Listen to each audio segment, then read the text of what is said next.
মালদা জেলা সমগ্র শিক্ষা মিশনের উদ্যোগে এবং আদিনা চক্রের ব্যবস্থাপনায় এবার শিক্ষণ উপকরণ মেলা ও পঠন উৎসব হয়ে গেল বৃহস্পতিবার। এদিনই মেলা ও উৎসবের সাড়ম্বর আয়োজন চোখে পড়ে পুরাতন মালদা ব্লকের ভাবুকের রামমার্ডি হাই স্কুলে। উপস্থিত ছিলেন আদিনা চক্রের অবর বিদ্যালয় পরিদর্শক সৌমিত্র সরকার, মালদা চক্রের অবর বিদ্যালয় পরিদর্শক ভরত ঘোষ, রামমার্ডি হাই স্কুলের প্রধান শিক্ষক দীপক বর্মন সহ আরো অনেকেই। এদিন তারা সকলে মিলে প্রদীপ প্রজ্বলনের মাধ্যমে শিক্ষণ উপকরণ মেলা ও পঠন উৎসবের আনুষ্ঠানিক সূচনা করেন। এদিনের মেলা ও পঠন উৎসবে আদিনা চক্রের অন্তর্গত ৬২টি বিদ্যালয়ের পড়ুয়া শিক্ষক শিক্ষিকা অংশগ্রহণ করে। ছাত্রছাত্রীরা তাদের হাতে তৈরি বিভিন্ন শিল্পকলা তুলে ধরে। সেই সঙ্গে নাচ গান, কবিতা, গল্প বলা সহ বিভিন্ন ধরনের প্রতিযোগিতায় অংশগ্রহণ করে সকলের নজর কাড়ে।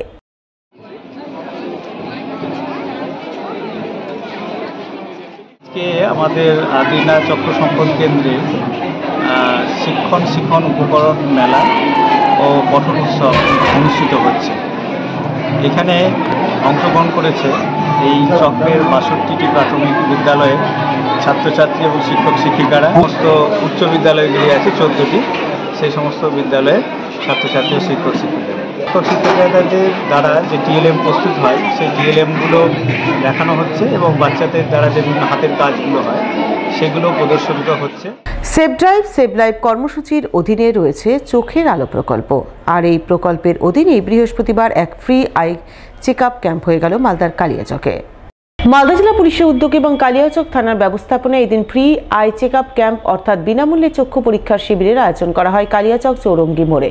শিবিরে ট্রাক চালক সহ বিভিন্ন যানবাহন চালক এবং সাধারণ মানুষজনের বিনামূল্যে চক্ষু পরীক্ষা করা হয়। সেই সঙ্গে ডায়াবেটিস, ব্লাড প্রেশার পরীক্ষার আয়োজন চোখে পড়ে। এদিনে শিবিরে উপস্থিত ছিলেন কালিয়াচকের এসডিপিও সম্ভব জৈন, কালিয়াচক থানার ভারপ্রাপ্ত আধিকারিক মানবেন্দ্র সাহা সহ অন্যান্যরা। কালিয়াচক থানার তরফ থেকে ফ্রি আই চেকআপ অর্গানাইজ করা হয়েছে।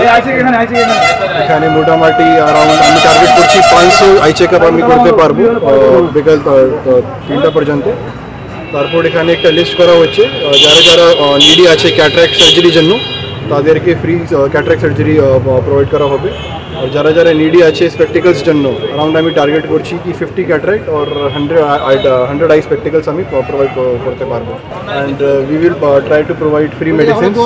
অ্যান্ড তারপর আমি ধন্যবাদ জানাতে চাইছি লায়ন্স ফাউন্ডেশনকে, তার সঙ্গে আছে পিনাকি রে আই ফাউন্ডেশন ও দৃষ্টি আই হসপিটালকে যা আজকে প্রোগ্রামে খুব সুযোগ দিয়েছে। মালদা জেলা পুলিশের উৎসর্গ প্রকল্পের অধীনে বৃহস্পতিবার এক রক্তদান ও বস্ত্র বিতরণ শিবির হয়ে গেল মিল্কি পুলিশ ফাঁড়ি প্রাঙ্গণে। মালদা জেলা পুলিশের উদ্যোগে এবং ইংরেজবাজার থানার পরিচালনায় এদিন এই রক্তদান ও বস্ত্র বিতরণ শিবির অনুষ্ঠিত হয় মিল্কি পুলিশ ফাঁড়ি প্রাঙ্গণে।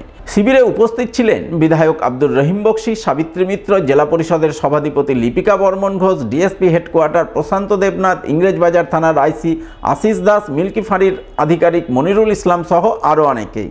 এদিন তাদের উপস্থিতিতে পুলিশকর্মী, সিভিক ভলান্টিয়ারদের পাশাপাশি সাধারণ মানুষজন রক্তদান করেন।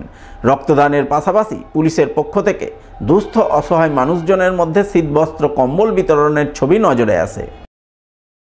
যে কমিউনিটি পুলিশিং এর ইনিশিয়েটিভ নেওয়া হয়েছে, স্বর্গ বলে আমরা একটা অনুষ্ঠান করছি বিভিন্ন এরিয়ায়, যাতে ব্লাড ডোনেশন ক্যাম্পের আয়োজন করা হচ্ছে, যেখানে আমাদের সিভিক ভলেন্টিয়ার, অফিসার্স, কনস্টেবল যারা আছেন তাদের মধ্যে যারা ব্লাড ডোনেট করছে এবং আশেপাশের বিভিন্ন অঞ্চলের মানুষেরা সকলে মিলে ব্লাড ডোনেশন ক্যাম্পের একটা আয়োজন করা হচ্ছে। এবং এই আয়োজনের সাথে সাথে এখানে শীতবস্ত্র বিতরণ ও ব্লাড ডোনেশন ক্যাম্প দুটোই করা হচ্ছে। এই ব্লাড ব্যাংকে যেন সবসময় রক্তের ঘাটতি না থাকে, সেটাই আমাদের মুখ্য উদ্দেশ্য।